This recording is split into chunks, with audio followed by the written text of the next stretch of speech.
झालं. मंगलाष्टका झाल्या की हे लग्न लागलं तर जमाय. तो इन्स्पेक्टर मारे म्हणत होता, मी हे करीन, मी ते करीन, काहीही झालं तरी लीला आणि एजेचं लग्न होईल. नुसत्याच बाता. पण त्याला बोलून तरी काय उपयोग आहे म्हणा. माझंच नाणं खोटं निघालं. ती लीला ऐन वेळी कुठे जाऊन बसली काय माहिती. सुमुहूर्त सावधान. स्वस्ति श्री गणनायकं गजमुखं मोरेश्वरं सिद्धितं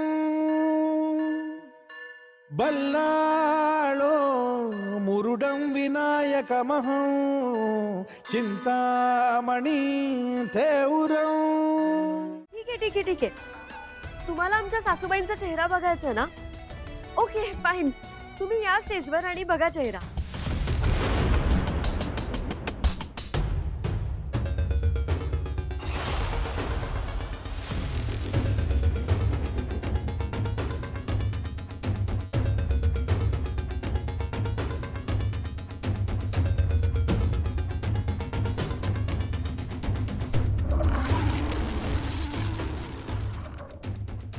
आई,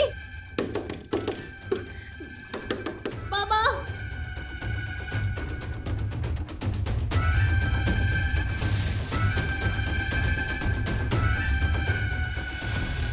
घरच्या सगळ्यांनी डोळे झाकून घेऊया.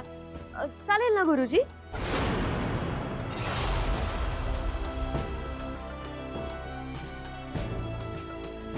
या ना, या या. थांबा. सगळ्या घरच्या लोकांनी आणि बाबांच्या जवळच्या सगळ्यांनी नववधूचा चेहरा बघायचा नाही असं गुरुजींनी सांगितलंय.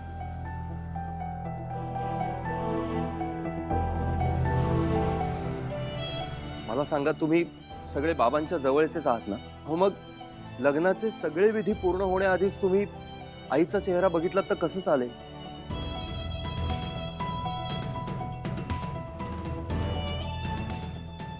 बऱ्याच वर्षांनी आमच्या घरात शुभ कार्य घडतंय.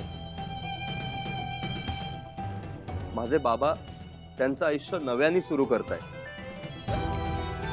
आई बाबांच्या आयुष्यातला अत्यंत आनंदाचा क्षण आहे हा.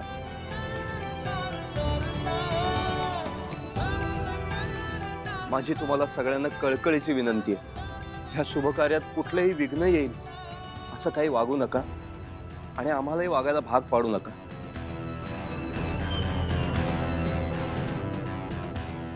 त्यामुळे तुम्ही सगळ्यांनी मोकळ्या मनाने या आनंदात सहभागी व्हा आणि माझ्या आई बाबांना आशीर्वाद द्या.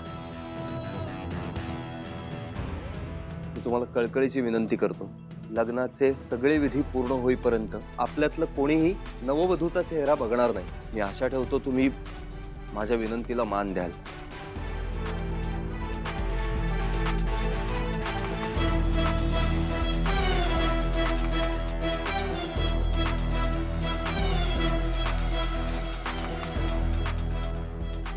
गुरुजी, हो, पुढचे विधी सुरू करा. हो.